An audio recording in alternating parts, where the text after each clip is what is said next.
You're not mature just because you're older.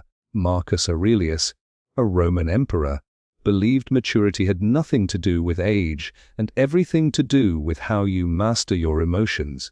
He said, "You have power over your mind, not outside events, so why do we still let people, situations, and opinions control our peace?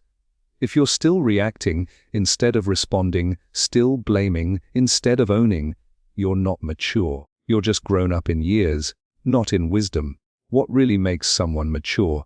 Most people associate maturity with age, a number, a birthday, a decade past. But Marcus Aurelius, the Roman emperor and Stoic philosopher, would argue otherwise. He would tell us that maturity is not when your body ages, but when your soul awakens. Not when you speak louder, but when your mind becomes quieter. We live in a world where people are celebrated for being bold, loud, quick to respond, and aggressive in pursuit of what they want. But for Marcus, none of these were signs of strength, let alone maturity. In fact, he believed these traits often revealed a lack of self-control, a childlike attachment to ego, comfort, and impulse. He wrote in his Meditations, "If someone can prove me wrong and show me my mistake in any thought or action, I shall gladly change. It is the truth I seek, and the truth never harmed anyone." This line speaks volumes. Maturity to Marcus is about being teachable. It's the ability to set your pride aside and say, "I was wrong. Teach me." It's about seeing truth as greater than ego, and wisdom as superior to winning an argument. But look around today. How many people truly live this way? Instead of listening, we interrupt. Instead of pausing, we react. Instead of reflecting, we defend. Why? Because emotional immaturity wears many masks. It hides behind sarcasm, behind long CVs, behind loud voices and titles. But maturity, real maturity, is often silent. It does not need applause, nor does it chase recognition. It simply is. Marcus believed the mature mind is one that accepts the nature of things without complaint.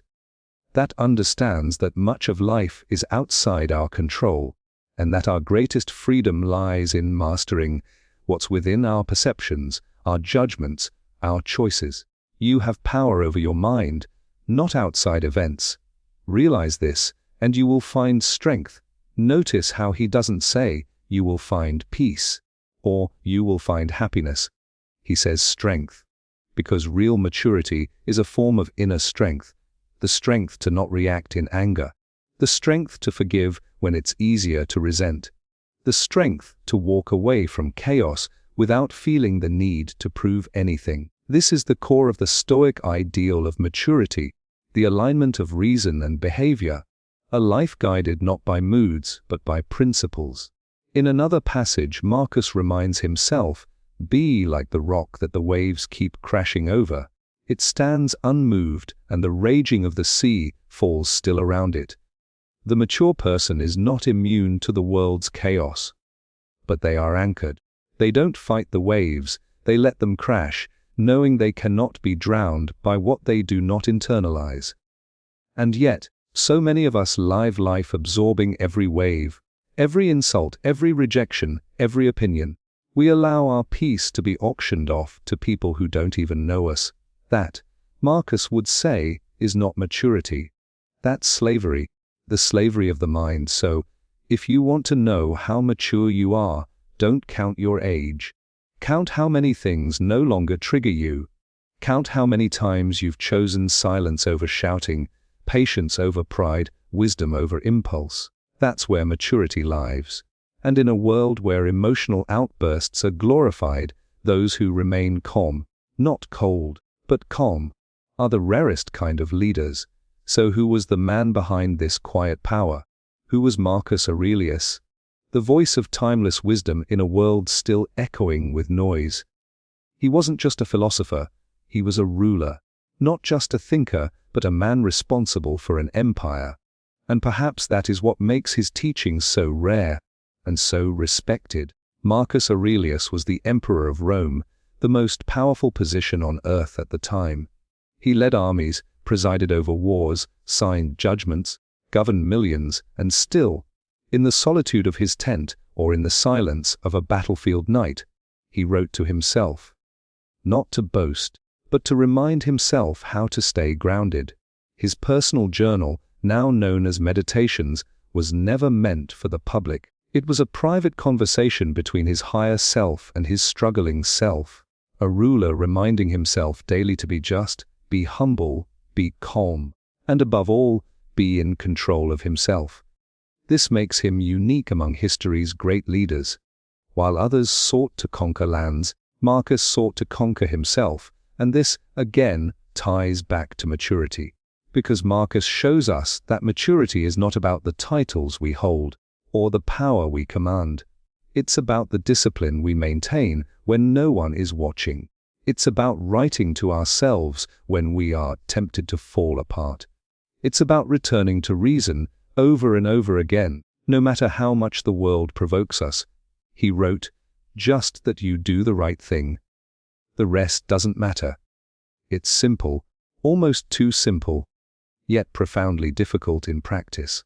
Because what is the right thing when you're tired, insulted, provoked, or under pressure? That's where Marcus reminds himself, and us, that the only real empire worth ruling is your own mind. In Meditations, he speaks not like a king, but like a student. When you wake up in the morning, tell yourself the people I deal with today will be meddling, ungrateful, arrogant, dishonest, jealous, and surly, but I have seen the beauty of good, and I will not be harmed. Notice the tone, not of frustration, but of preparation. Marcus practiced mental armor, not arrogance. He didn't seek revenge. He sought resilience. And perhaps that is why his legacy still inspires millions today. Business leaders, monks, athletes, soldiers, students, all turning to his words, not because he ruled an empire, but because he mastered the art of staying steady in a collapsing world. Unlike other rulers drunk on power, Marcus questioned his own decisions. He reminded himself daily to remain free of bitterness, vanity, or indulgence. He saw maturity not as a destination but as a daily battle, a journey of confronting the ego, again and again, until silence speaks louder than emotion. And what did he gain from this way of living? Peace, strength, legacy. Not the kind carved in marble, but the kind carved in minds. His name lives not because of the land he conquered, but because of the inner territory he ruled with wisdom. So the next time you're tempted to react, to let your emotions lead, to inflate your pride, or defend your image, remember this emperor, not in his armor, but in his reflection, not in his battles, but in his solitude. He was a king, yes, but more importantly, he was a man committed to mastering himself, and in this world, where so few pause to think, that is the kind of royalty we still need. We ended the last reflection with an image, not of Marcus Aurelius on the throne, but in solitude, confronting himself. And this is where the real definition of maturity begins to take shape. To Marcus, ruling the empire was secondary. Ruling the self was primary. He understood that external power means nothing if you are a slave to your own emotions, your impulses, or your ego. And so, the true essence of maturity, according to Aurelius, lies in self-mastery. In Meditations, he never defined maturity with a fixed line. He didn't describe it with a checklist. Instead, he painted it across his writings in how he spoke of control, clarity, and conscience. It was a way of being, not a status to achieve. One of his core beliefs was this: the impediment to action advances action. What stands in the way becomes the way. This is more than a quote. It is a mature philosophy of life. It means that a wise, mature person doesn't panic when faced with obstacles. They don't fall into despair, or lash out, or run away. They remain composed. They transform resistance into growth. Maturity, for Marcus, meant owning your response, no matter the situation, not because the world is kind, but because the mind must be stronger than the world. And this wasn't just theory. Marcus lived it. When his empire was struck with plague, rebellion, betrayal, he wrote not of revenge, not of self-pity, but of patience, discipline, and duty. He reminded himself, you have to assemble your life yourself, action by action. That is maturity, the understanding that your life is your responsibility. Your peace is not someone else's job. Your growth is not society's duty. A mature mind doesn't wait to be rescued. It learns to respond with reason. Let's break down a few of the qualities Marcus associated with the mature soul. 1. Emotional regulation. Keep your mind clear and your emotions in check. A mature people are not emotionless, but they are emotionally disciplined. They feel everything, but they don't become everything they feel. They step back, observe, and choose their reaction. 2. Acceptance of nature. Don't demand that things happen as you wish. Wish them to happen as they do, and your life will go smoothly. This is the Stoic principle of amor fati, the love of fate. Maturity means accepting reality without bitterness. It is the opposite of entitlement. It is humility in motion. 3. Responsibility without victimhood. The soul becomes dyed with the color of its thoughts. A mature person does not play the victim. They may suffer, but they never surrender their power to act, think, or grow. They ask not, why me? But, what now? 4. Integrity over image. If it is not right, do not do it. If it is not true, do not say it. The immature seek praise, the mature seek truth. Marcus taught that it's better to be good than to be seen as good. Maturity means aligning your private actions with your highest principles, even when no one is watching. So in the Stoic sense, maturity is the daily practice of aligning with nature, reason, and virtue. It's not a finish line, it's a daily discipline. It's not about how others see you. It's about how you see yourself when you're honest. And in a world that promotes emotional impulsiveness as authenticity, Marcus reminds us that maturity is not being true to your feelings. It's being true to your values, even when your feelings are loud. Because in the end, the most powerful person isn't the one who conquers others, but the one who conquers themselves. In the last reflection, we arrived at a vital truth, that the one who conquers himself is more powerful than the one who conquers cities. But if this path to maturity is so clear, so beautifully laid out by Marcus Aurelius, then the question naturally follows, why do so many people still fail to mature? The answer lies not in a lack of intelligence, but in a lack of inner discipline, not in age or opportunity, but in the refusal to confront the self. Marcus observed this in his own time, and his reflections still ring true today. He wrote, "You always own the option of having no opinion. There is never a need to get worked up or to trouble your soul about things you can't control." Yet, this is exactly where most people fall short. They are enslaved by their opinions, by their need to react, to be seen, to be heard, to always be right. You see, maturity is unnatural to the ego. The ego seeks attention, validation, and control. But maturity demands silence, detachment, and surrender. And so, instead of walking the inward path, many walk the easier one. They avoid self-reflection. They distract themselves with noise.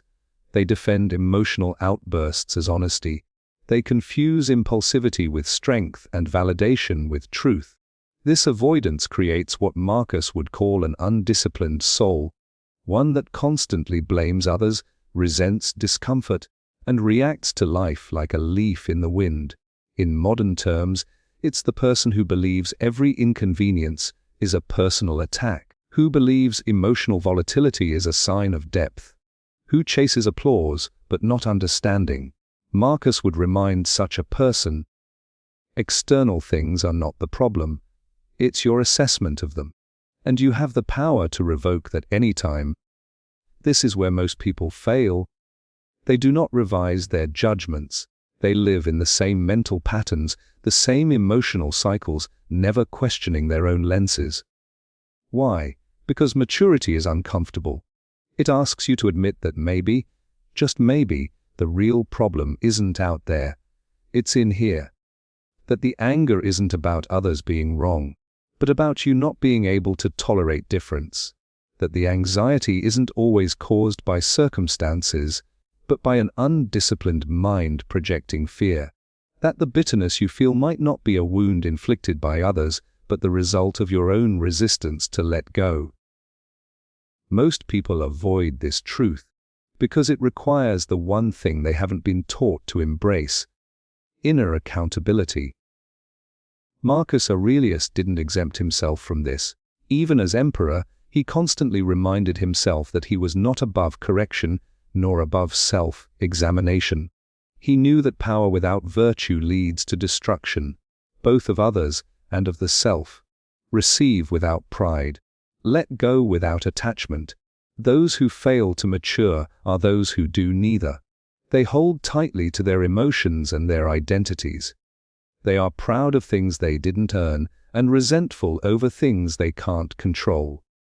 In essence, they are at war, not with the world, but with themselves, and until that war ends, until the individual dares to step into the silence, face their flaws, and walk the harder path, maturity will remain just an idea, not a lived reality. So the next time you see someone acting out, speaking loudly without listening, refusing to accept criticism or admit wrong, don't envy them. Don't argue with them. Simply remember, they may have grown in years, but they have not grown in wisdom, because true maturity isn't loud. It doesn't perform. It doesn't need to prove. It just is. We ended the previous reflection with a sobering truth: many grow in years, but never grow in wisdom. They avoid silence, flee discomfort, and resist responsibility. And in doing so, they avoid the very process that carves true maturity into the soul. But there is one force that spares no one. One teacher that does not flatter, does not sugarcoat, and does not leave until its lesson is absorbed. That teacher is pain. Marcus Aurelius understood this intimately. As a Stoic and an emperor, he lived through betrayal, war, illness, and personal loss. He watched friends die, faced the collapse of provinces, and ruled through one of the most devastating plagues in Roman history. Yet he never cursed fate. He never collapsed inward. Instead, he turned pain into fuel for wisdom. He wrote, "What injures the hive, injures the bee. But if it does not injure the hive, it cannot injure me. Therefore, I am not harmed."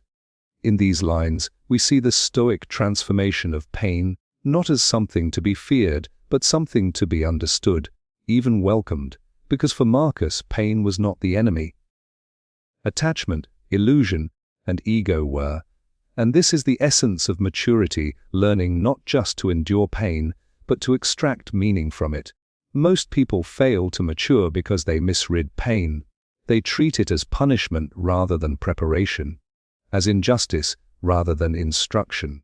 But Marcus, like all great thinkers, knew that pain purifies, that true growth only comes when we no longer run from discomfort, but sit with it, question it, and allow it to refine us.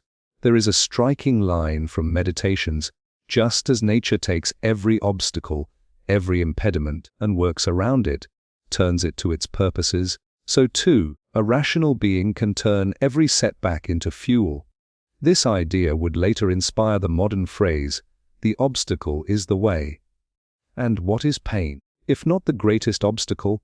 Not just physical suffering, but emotional wounds, heartbreak, betrayal, rejection, failure. These are the fires in which maturity is forged, not instantly, but slowly, not dramatically, but quietly, because pain doesn't shout, it whispers. It whispers. Let go. Grow deeper. See more clearly. Detach from what is not yours to control. But only the mature mind can hear it. The immature mind blames. It runs, the mature mind listens, it opens, it transforms. And this, Marcus teaches us, is where the real shift happens, when pain no longer feels like something happening to you, but something happening for you, as a catalyst for self-mastery. He never sought pain. Stoicism is not a call to suffering. But when pain arrived, as it inevitably does, he did not resist it, he integrated it. This is what separates the wise from the wounded. One allows pain to deepen them, the other allows it to define them. And in today's world, where we are taught to escape discomfort at any cost, through noise, distractions, or blame, Marcus reminds us of a higher path. It is not death that a man should fear, but he should fear never beginning to live. To live fully is to suffer wisely, to allow pain not to break us, but to reveal us. Because in the end, maturity is not built in pleasure, it is born in pain. And those who walk through it with awareness, humility, and courage, like Marcus Aurelius, emerge not just older, but wiser. So what have we really uncovered in this journey through the wisdom of Marcus Aurelius? We've seen that maturity has nothing to do with age, status, or how many books you've read. It has everything to do with how you hold yourself in the quiet moments, when no one is watching, how you respond to life when it doesn't go your way. Marcus did not define maturity in grand gestures. He defined it in self-restraint, in choosing calm over chaos, in meeting pain with reflection, not resistance. He ruled an empire, yet feared the dangers of his own ego more than the threats of external enemies. In a world obsessed with expression, he taught restraint. In a time of war and power, he pursued inner peace. In the face of suffering, he chose stillness, not bitterness. And today, centuries later, his words still whisper to those of us willing to listen. So if you truly want to mature, start where Marcus did, not with grand declarations, but with a simple inward commitment to be firm in purpose, to do the right thing, to master your mind before it masters you. Every moment gives you that choice: react or respond, complain or reflect, resent or grow, blame the world or rule yourself. Because in the end, maturity is not a performance, it is a practice. And the most powerful version of yourself will never come from conquering others. It will come the day you begin to conquer yourself.